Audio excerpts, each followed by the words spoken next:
What's going on, guys? Seth here from Team Union Seth, here for updates week 6 in season 2 of the RPL. I apologize for missing last week, and I actually think I missed the week before that too. I'm not completely sure, but I apologize. We are back for the week 6 updates, keeping you guys posted on everything happening in the RPL, records, standings, all that kind of stuff, playoff picture. So we're going to jump right into results from week 6. So we had the Buja Cavaliers take a 2-0 victory over the Durham Grand Bulls. We had the Orlando Apolitoads take a 4-0 victory over the Colorado Crawdons. We had the Philadelphia Furos take a 3-0 victory over the Indiana Infernapes. The Twin Leaf Town Torteras took a 3-0 victory over the Bloomington Glooms in what was probably the game of the week. We had the Hartford Hurriers take a 3-0 forfeit versus the Barbados Bib Arrows. That's the second time the Bib Arrows have been involved in a forfeit this season, so hopefully they'll be okay for the coming weeks and to finish out the season. And then last but not least, we had the Emerald City Espions pick up their first win in a 6-0 over the Tower Bischofsheim Teddy Ursas. So leaving the divisions like this. So we have the Dialga division with the Philadelphia Furos, my own team, leading with a 6-0 record, a +16 differential, and a 3-0 division record. We have the Durham Grand Bulls in the second place with a 2-4 record, a +2 differential, and a 1-2 division record. We have the Bloomington Glooms at 2-4 with a -10 differential and a 2-1 division record. And then we have the Emerald City Espions at 1-5 with a -10 differential and an 0-3 division record. Next up, we have the Palkia division with the Palkia division leading Buja Cavaliers with the 6-0 record with a +28 differential and a 3-0 division record. The Barbados Bib Arrows are at 3-3 with a +1 differential and a 2-1 division record. We have the Colorado Crawdons at 2-4 with a -6 differential and a 1-2 division record. And last but not least, we have the Tower Bischofsheim Teddy Ursas at 0-6 with a -32 differential and an 0-3 division record. The last division we have here is the Giratina division. We have the Orlando Apolitoads leading that division yet again with a 6-0 record with a +23 differential and a 3-0 division record. The Twin Leaf Town Torteras are at 4-2 with a +4 differential and a 2-1 division record. The Indiana Infernapes are 2-4 with a -8 differential and a 1-2 division record. And in the 4th seed, we have the Hartford Hurriers at 2-4, -8 differential, and an 0-3 division record.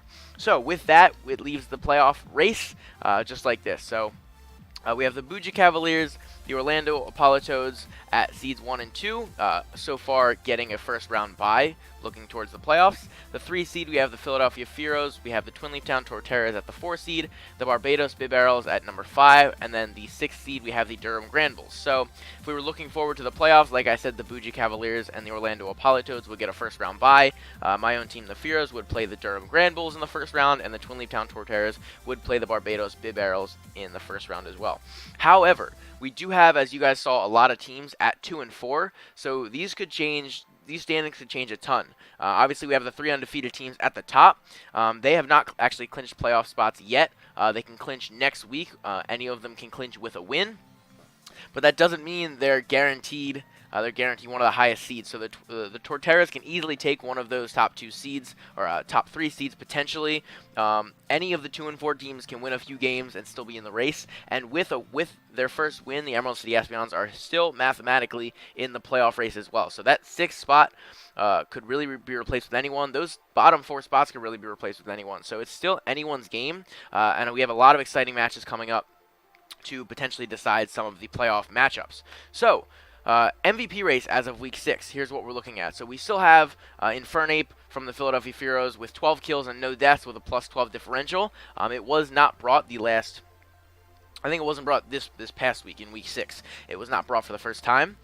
So it didn't play. It's still at number 1. We have the Twin Leaf Town Torteras Mega Charizard Y with 11 kills and 3 deaths, a +8 differential. In 3rd place, we have Mega Metagross from the Durham Grand Bulls with 12 kills, 5 deaths, and a +7 differential. And from the Buja Cavaliers, we have number 4 and 5, Mew at number 4, 9 kills, 3 deaths, and a +6 differential. And then Toxapex at number 5 with 6 kills, no deaths, and a +6 differential.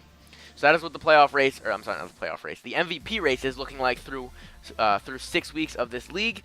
Very, very tight, definitely anyone's game. Infernape does have a little bit of a lead out there, but not getting any kills and potentially a death could really make a difference for any of these mons to take the lead in that race. So we're going to move right on to matchups for Week 7. So, we have the Bougie Cavaliers taking on the Barbados Bibarels. We have the Orlando Apollo Toads taking on the Twin Leaf Town Torteras. We have the Philadelphia Furos taking on the Durham Grand Bulls. We have the Bloomington Glooms taking on the Emerald City Espions. We have the Hartford Herdiers taking on the Indiana Infernapes. And finally, we have the Colorado Crawdons taking on the Talbot Bischofsheim Teddy Ursas. So that is what we're looking at for Week 7. Finally, we have transactions that are taking effect Week 7 as well. We have the Twin Leaf Town Torteras dropping Ninetails and picking up Mudsdale. And then we have the Indiana Infernapes dropping Go-Goat and Lantern and picking up Armaldo and Drampa.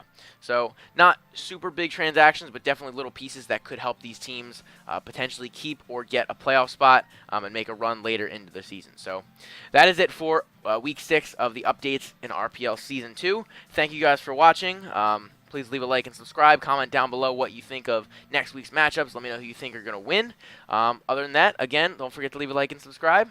Thank you guys for watching, and I'll see you guys in the next one.